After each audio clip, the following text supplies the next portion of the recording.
So this book is titled "It's Not Always Depression," Mhm. which was the springboard for which was an article that you wrote for the New York Times. Mhm. And I gather it must have sparked a lot of response to kind of fire you up to go on and take on the project of a book, which is not a Mhm. small thing. Mhm. And so what were you getting at in that article? It's not always depression. That would seem to suggest that would be something about misdiagnosis, that people maybe are labeling things as depression that aren't, or help me with Mhm. that. Okay. So I'm just going to sort of start with the punchline and then work backward for, Okay.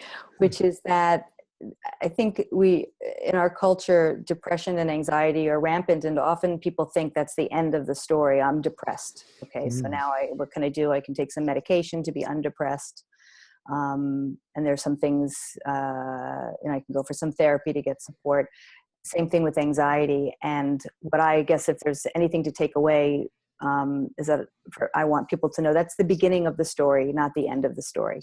So Hmm. that there's a reason we are depressed, unless it's purely chemical. And I'm not sure anything is purely anything, that we're a combination of our genetics and our Yeah, right. disposition, and largely our experience, because our brain wires based on our experiences, for better and for worse. So the article that I wrote, I felt I had something to say, because I worked with not one but several people that had been diagnosed as depressed 20 years ago, and had every form of treatment for depression, and nothing worked. And they somehow found me, I guess, as an emotion.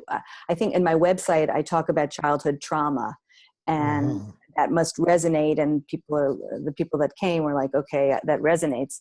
So this particular person that I wrote the article about was someone like that, who had been through every, medication, cocktails of medication, in and out of psychiatric hospitals, DBT, CBT, supportive, psychoanalytic, every type of treatment, and nothing worked. And I didn't want to, so I had common sense, which Babette Rothschild, I don't know if you've ever spoken to her, says above all, use common sense in psychotherapy, which I love. So my common sense told me, let's not repeat what's already been done. And Yeah, I reconfigured Brian, who the name I gave him in the article, right. as someone who suffered childhood neglect and trauma, and was suffering as a result of being cut off from primary emotions, and suffering shame, which I talk about as an inhibitory emotion, and something that makes people sort of fold inward to themselves. And so in conceptualizing him this way, I treated him using AEDP, which is to help people get back in touch with their emotions. And then they start to become vital again. The emotions are just the essence of who we are, how we feel alive Hmm. and here. And he got better. And Yay. he got better. And I Yeah. wrote about it, and the article went viral.